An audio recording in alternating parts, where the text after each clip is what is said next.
All right. I did update the grades in Blackboard. So if you look at Blackboard, your grades are there. I put the participation grade and everybody got 100 for that. So it's there. Your test grades are in there from the last test, and the homework as of this morning is in there. So remember, the homework grade can change. So like the more, it's only up to what we've done so far. And if you're behind on it, you can catch up and it'll change there too. So that's not like a static grade. That'll change. I'll update it at the end of the marking or the end of the semester, and that'll be the final grade. But that grade changes. So your next test is on October 30th, so 2 weeks from today. All right, it'll be on chapter 6, 7, and 8. So mostly the probability stuff that we've been looking at. All right. So today we're going to look at 7.4 and then 7.3 and 8.1. So chapter 8 was a little longer, so I'm figuring to cover chapter 8.1 or section 8.1 today, and then we'll finish the other sections of chapter 8 next week. So, and it fits well with what I was doing today anyway. So we're going to look at the first thing we're going to look at is called the binomial distribution. When you hear binomial, what do you think of?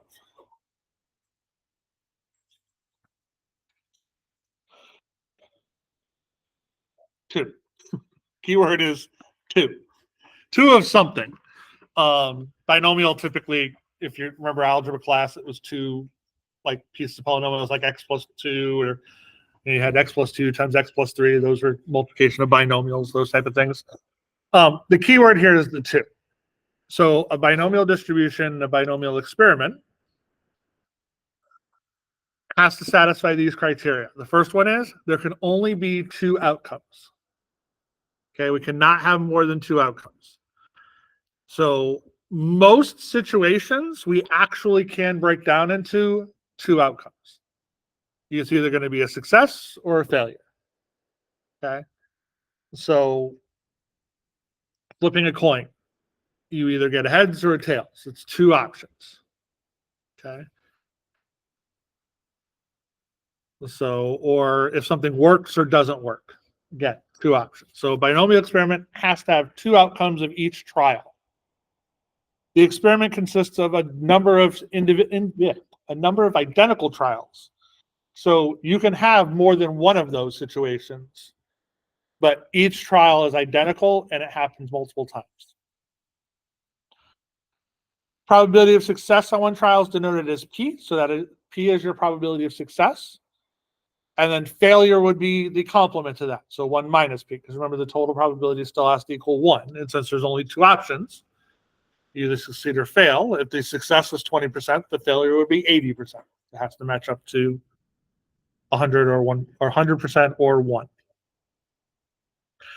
Major piece, the trials have to be independent of each other, which means every trial has to be unique. So when I'm flipping a coin, the next time I flip a coin, it doesn't impact the first time I flipped a coin. So those would be identical or independent.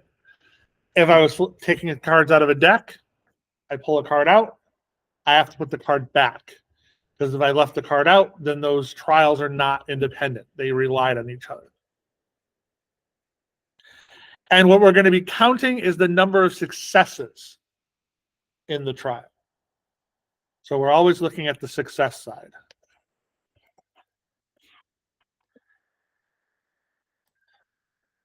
This is the wonderful formula that you're never going to use. I'm going to give you a calculator that's going to do it. Okay, the calculator, it's also on Statology, so the link's already on my website. I'll show you which one it is in a minute. But this is the actual formula that will calculate it out. Like I said, we're just going to use the calculator to actually do it out.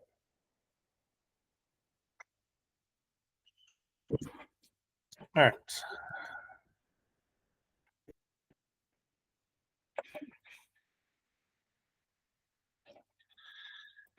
I forgot to erase that one. Okay, so we're going to toss a coin 4 times and report the number of heads. Is this a binomial experiment? Do I only have 2 outcomes? What are the 2 outcomes? Right. Even though I'm doing it 4 times, that does not mean that it's multiple outcomes. Okay. So when we look at it, I'm not gonna be able to, no, that's fine. So what is my probability of success? 50%. Because there's two specific outcomes. The odds of them both occurring are the exact same, right? So my P is 50%. How many trials am I doing? All right. So let's look at each one. So I forgot 0. Actually, I'll use each for heads. 0, 1, 2, 3, and 4. All right, so here's statology. We're going to be using the binomial distribution calculator. It's only going to ask you for 3 pieces of information. The first one is the probability. The second one is how many of your trials you're doing. So in this case, there's 4. And the last one is how many successes you want. So in this case, we're going to do 0 because I want no heads. And then you calculate it. It's going to give you a variety of numbers down here. In this situation, we're just looking for the equals. However, actually, I'll use the better one afterwards. So we're just looking for the equals for this one. So that one is 0.625 or 0.0625. And then we go back up and we change it to 1. And we do it again. We get 25%.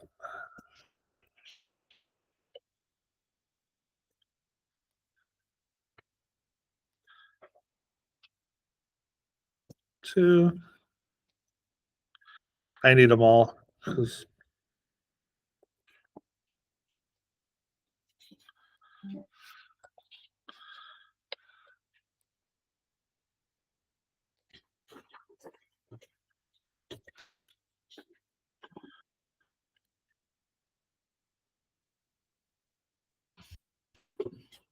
I had them all in there, and then I moved something, and then I can't re-get them back, so I have to put them back on the notes. But the nice thing is you're going to actually see something in a second.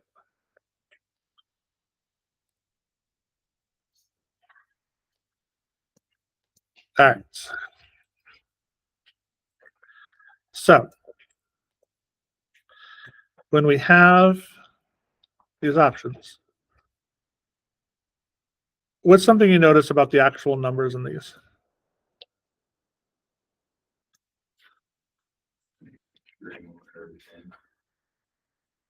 Mm-hmm. And what else? 0 and 4 are the same, right? So they kind of mirror each other. That only happens when it's 50-50. Okay, when it's 50-50, you're going to have that perfect bell curve in the middle. All right. If the number is not 50%, you will, but it will be skewed one way or the other, depending on where you're starting. How many heads would you expect to get out of 4 flips? 2. That would be like half of them, right? Because your goal is 50-50. So that would be your mean or your middle number in that situation. That's why that's the highest percentage in that case. That's that 37% chance.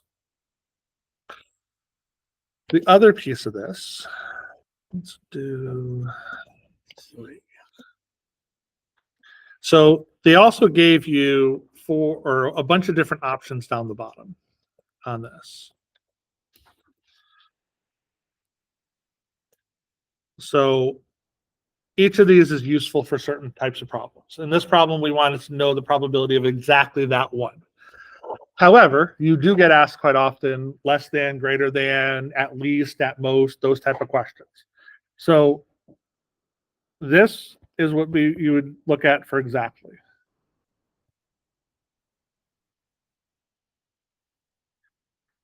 This would be less than. This would be greater than. This would be at most. and this would be at least. So when you see those words asked, that's where you're going to be looking at. So you don't have to do it multiple times to get those answers, which is what the book was going to actually show you how to do it. The calculator gives you those. You just have to know which one you're going to be looking at to get that answer. So if I wanted at least 3 heads, that would be the 3s and the 4 heads. So that's why it's a little higher. If I want at most 3, that would be that one. That'd be 0, 1, 2, and 3 heads. Does that make sense? Okay. We do not have to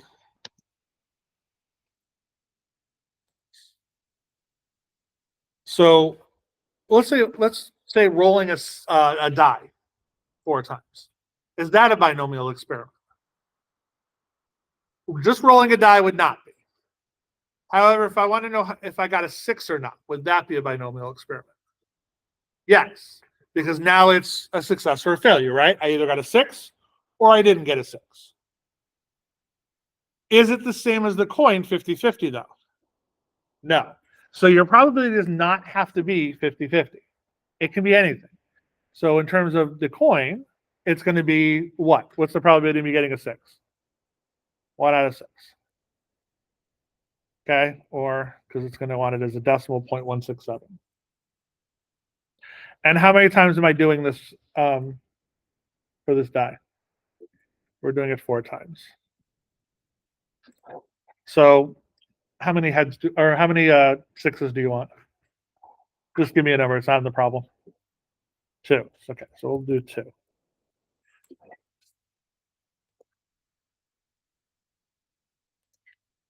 So my probability is 0.167. I did 4, and I want 2 6s. So the probability of getting 2 6s is 0.11611. So just about 12% would be to get 2 6s out of 4 rolls. Okay, does that make sense? How we did that? Does the number kind of make sense? Like if you think about it, like we have 6 different options, right? So the odds of me getting a 6 is probably just over 1 out of 4 rolls. So that kind of makes sense that the 2s, to get 2 of them would be harder and harder. Now you know why Yahtzee is so hard to get, because you have to roll 5 of them.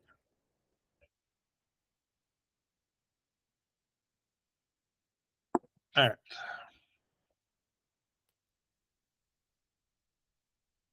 We can also do 2 other pieces of information that we were looking at, just like everything else. We have expected value and standard deviation. These 2 are actually pretty simple to calculate. So your mean, I know it's there, but is just n times p. That's all it is. So for your coin, my n was what? How many flips did I do? We did 4 flips of the coin, right? And my p was, my probability was what? For the coin, it wasn't. The coin was 50%. So if I multiply that, I get 2. I'd expect to get 2 heads. That's the median. For the die, it was 4 times 0.167.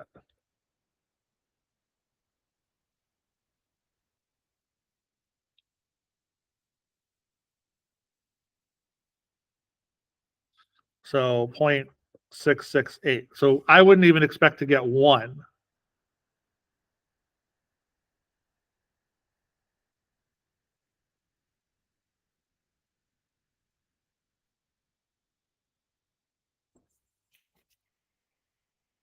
Okay. Does that make sense? Which, if you think about it, you have 6 different options. You get 1 left. That'd be the case. All right. Standard deviation, same thing. We're just using the n and the p. So for your coin, we have the square root of 4 times 0.50. And the opposite you want too. So that's where that 1 minus b comes in. So you want your success and then your failure. So for the coin, what's your failure? Right, it'd also be 50%. These two numbers there should always add to 1 because that's your success and your failure.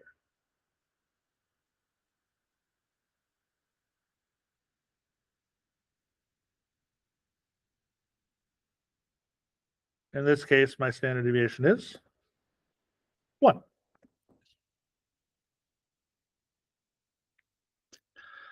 Now, if I did the die,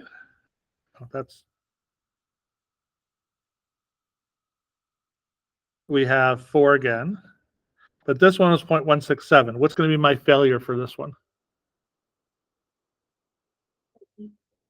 Yep.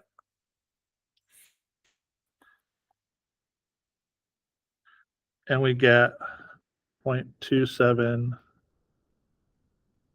or 28.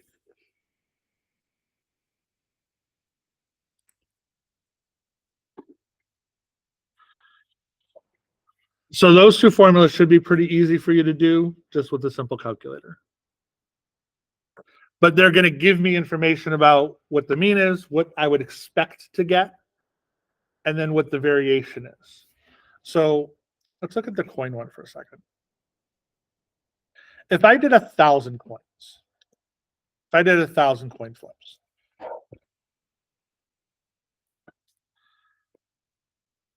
so n is 1,000, and p is the 0.50. What would be my mean?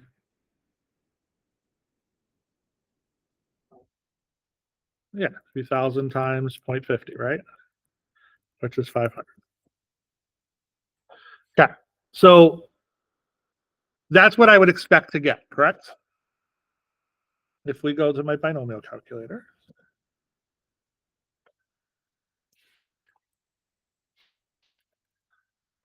How many heads do you want? Give me a number.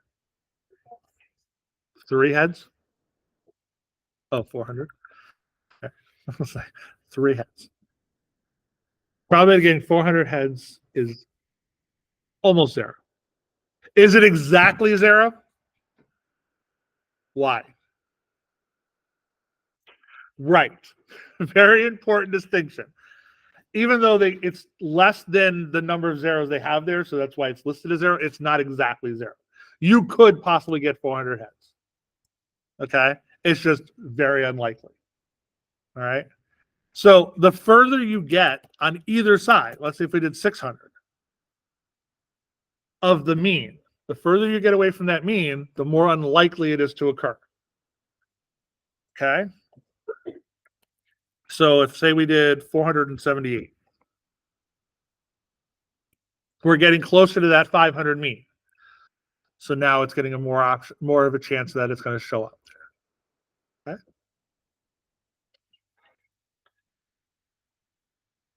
And on the other side, same concept. If we did 521, same thing on both sides. But that's why that means so important, because if you find that, you know about where you're going to start getting way far off of that situation. When it's too far away, it's not going to happen. And that's kind of what our standard deviation is going to tell us, which we'll learn more about next week. All right, let's look at this one.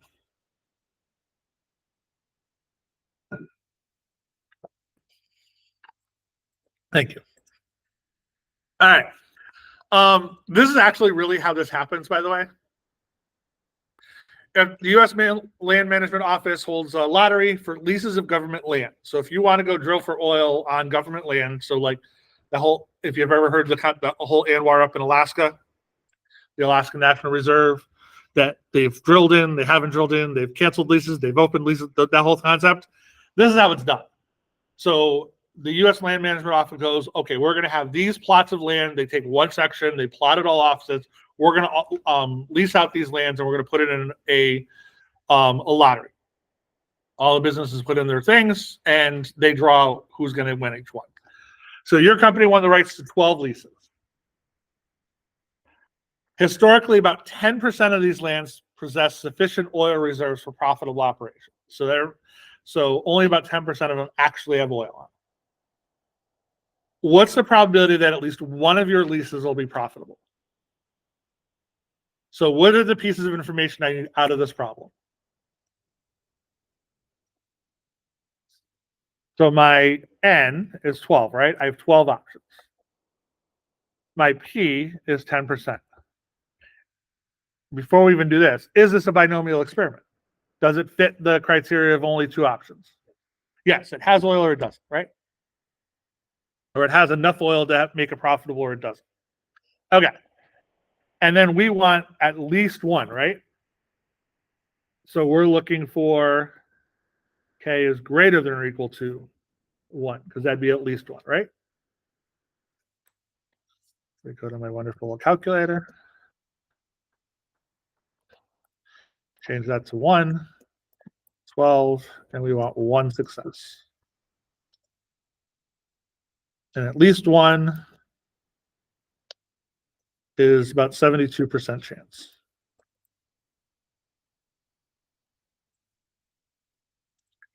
So at least about a 72% chance that at least one of them has oil on it. What's the mean of this situation?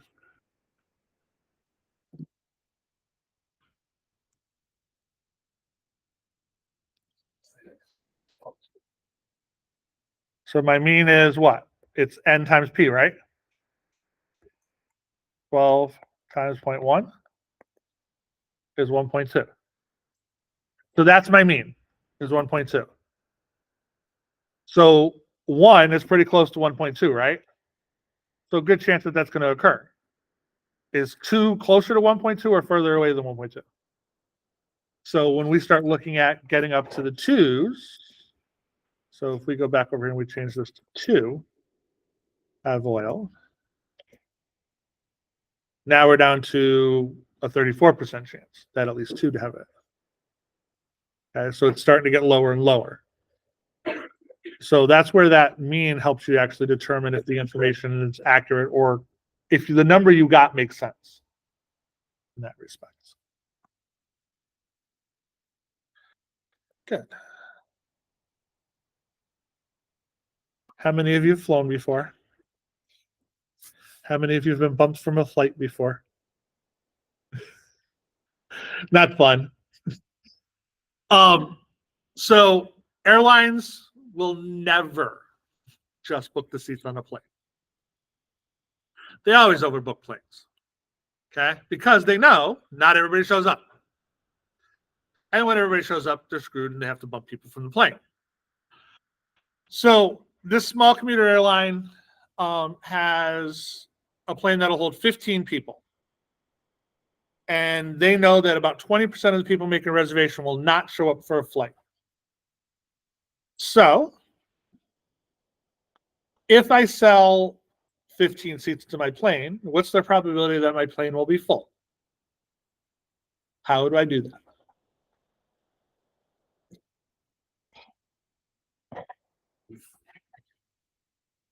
So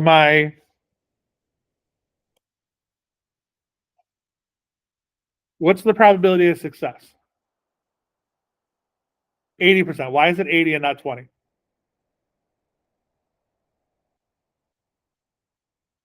Right. 20% is not showing up, right? Success would be showing up. So that's 80%. My N, my trials, I have 15 seats, right? And I said all 15 are going to show up. Or all 15, I'm selling 15 tickets. So to fill the plane, I need to sell 15 tickets and all 15 have to show up, correct? So I go here, 0.80, 15, and I want 15 to show up. So the chances of me having a full plane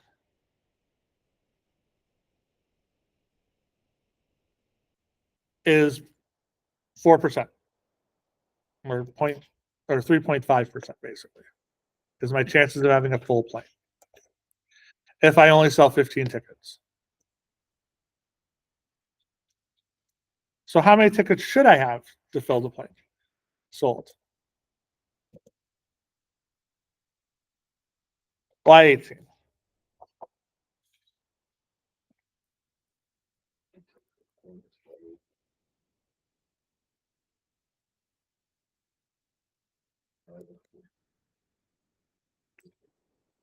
Okay, so if you take 20% of 15, it's three, yeah. All right, so let's do 18. What changed? The number of successes or the number of trials? The number of trials changed. So now I have 18 people on the plane, or 18 tickets I've sold. But I can still only have 15 people on the plane, right? So now I have a almost 23% chance of having a full plane. But I have a 27% chance that my plane is going to be over full. Then I'm going to have to bump somebody. Okay.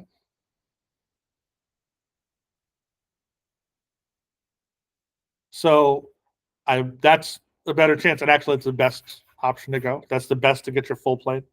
Anything higher, it actually goes down. So that's actually right where you want it to be. Okay. So 18 is going to give me the best option to fill a plane. However, I might have to bump some people.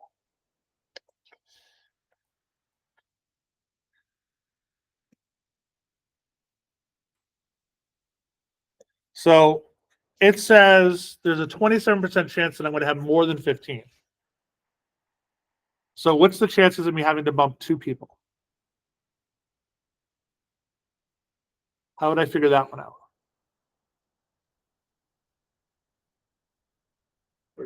What number did you say? I want to bump 2 people. What's the chances of me having to bump 2 people? Calculate for 17 successes. Right, because that means 17 people showed up, right? So I have my 15 on the flight, and I got to bump 2. So we're going to go, and we're going to do 17 successes. So the chances of me having to bump 2 people is 8%.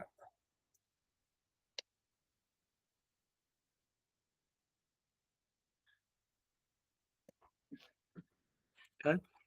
So you can start to see how, like, this isn't a situation that you would instantly think, oh, this is binomial. But it easily can be changed into a situation that it's binomial. Because we're only looking at 2 options. You have a seat or you don't have a seat.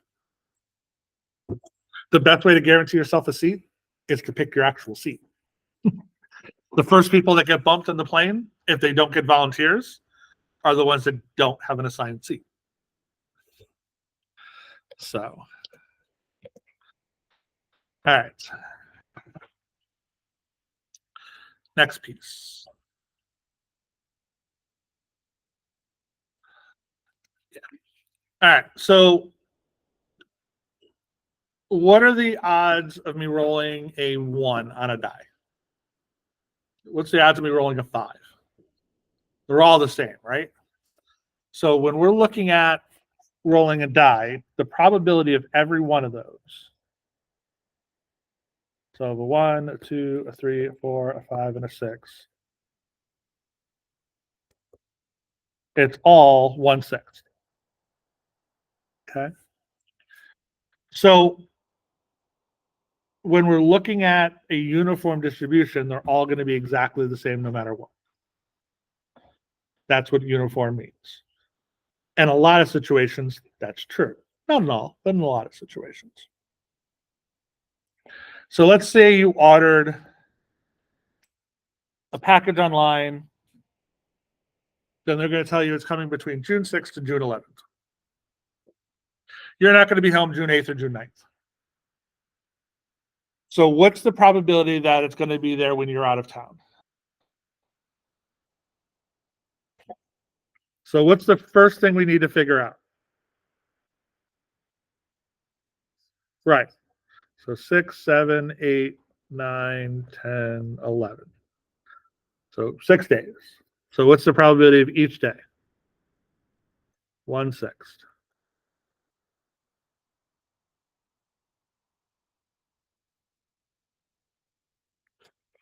So what's the probability that's going to be on June 8th or June 9th?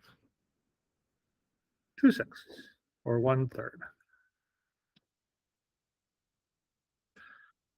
Is time discrete? No, time is not discrete. So I'm going to be out of town June 8th and June 9th, but I might not be leaving until 10 o'clock. And I might not be back home. I might be home at like 5 o'clock on June 9th, right? So the package could technically be delivered at either of those times, right? And I'd be good. So since time is not discrete, they looked at it as discrete in the situation. It can be continuous. Let's look at it in terms of a continuous distribution.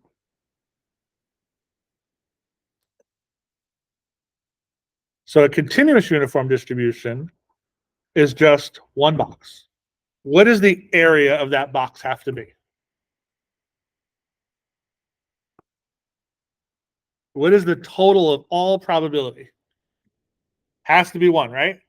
So if this is supposed to represent the probability of something happening, and that's all of the probability that's going to happen, that all would have to add up to 1. Okay, so the area of that box has to be 1. So to figure out the height, it's going to be 1 divided by whatever the range is. So in the last situation, this was from the 6th to the 11th, which was 6 days, right? So 1 divided by that is 1/6.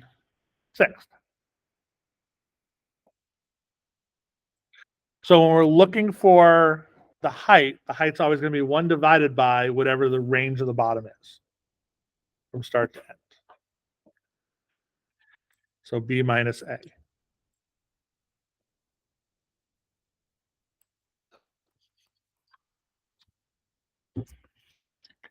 Your mean will always be directly in the middle. So your mean is just the average of the 2 endpoints. So A plus B divided by 2 will give you your mean.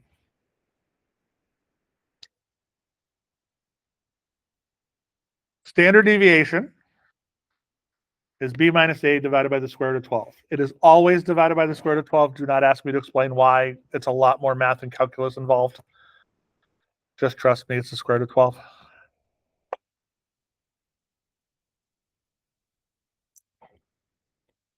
All right, so that's how you find your mean. That's how you find your standard deviation of a uniform distribution. Means the values don't change. It's going to be the same probability all the way across.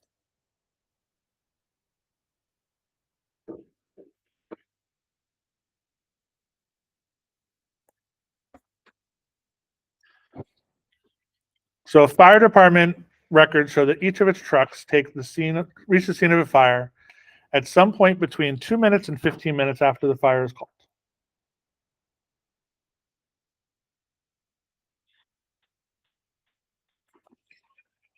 Okay. So we're going to let X be whatever the team that is. So let's set up our probability distribution. We have our box. So we're going to start at 2 minutes and we're going to go to 15 minutes. So what's the height of that box?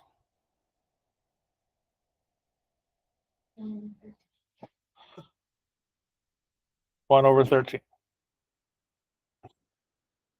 So if I do, because that's 13 spaces, so 1/13 times 13 is 1, which is what I would want. That's why that's there. All right, so we've got that.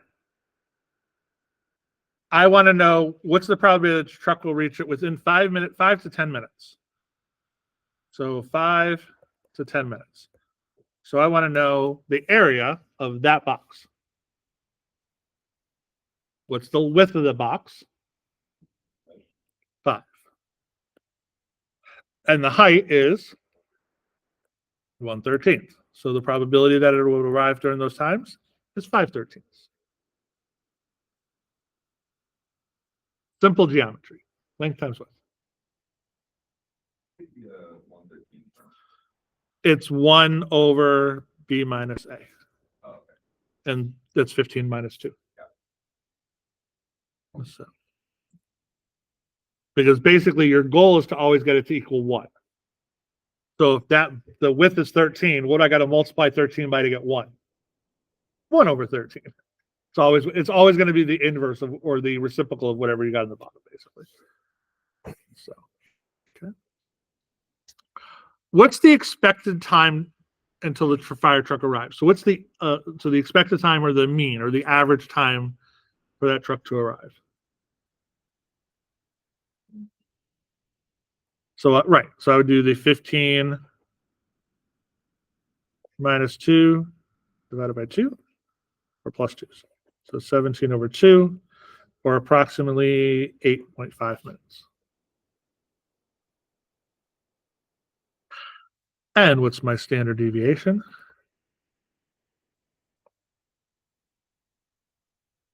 It's 15 minus 2 divided by the square root of 12,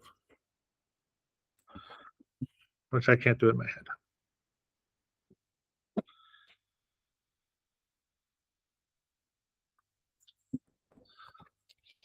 So 3.7. Yes. What is B and what is A? Because we should, like, in the example before this, I wrote down the equation. But what would be? It's the beginning and the end. It's the start and the end. So in this example, it was 11 and 6. So in this case, it's 15 and 2. Yeah. Yeah, it's the highest number and the lowest number.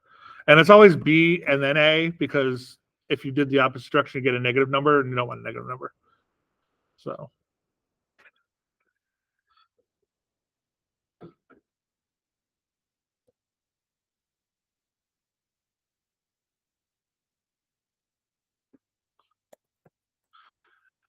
All right. Find me my mean weight for a package and my standard deviation for this package.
What's the mean?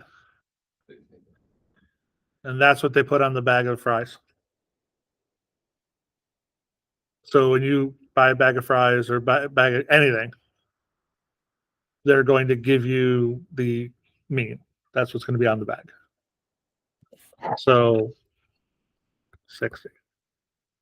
What's the standard deviation?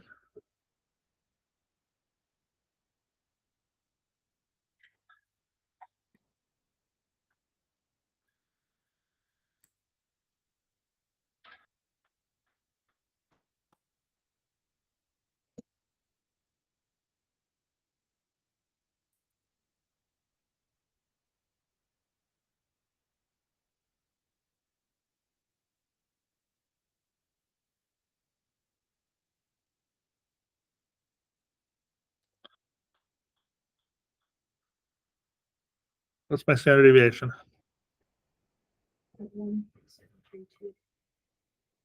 That's what it was. Yeah. So just subtract them and divide by the square root of 12. All right. So what's the probability that a store will receive a package weighing less than 59 ounces? So what's the height of my box? We'll start with that one. This is 1/6. They like 1/6. All right. So what's the probability that the store will receive a package weighing less than 59 ounces? 2 out of 6, right? Because 59 minus 57 is 2 divided by 6. Because we're stopping at 57. We're not going all the way down to 0. What's the probability that the package will contain between 60 and 63 ounces? 3/6. What's the probability that the package will contain more than 62 ounces?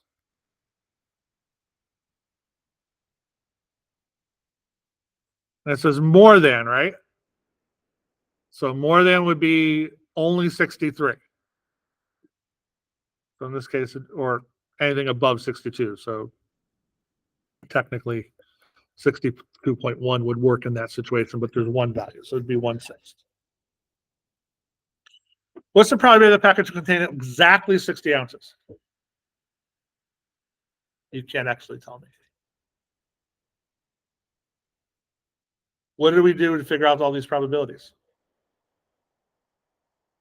What did you do to figure out C, D, and E? You subtract the two numbers, right? The beginning and the end of the range, right? If I'm looking at exactly 60 ounces, what's the width of that box? Width is 0.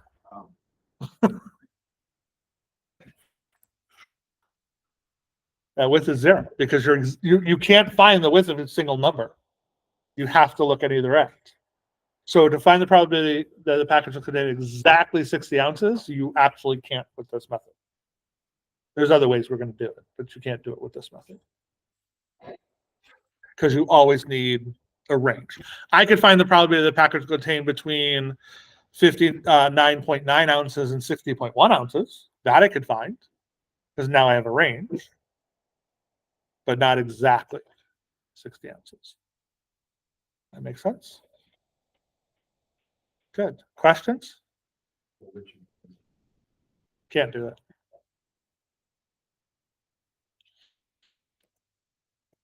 Yet. Always be a way to do things.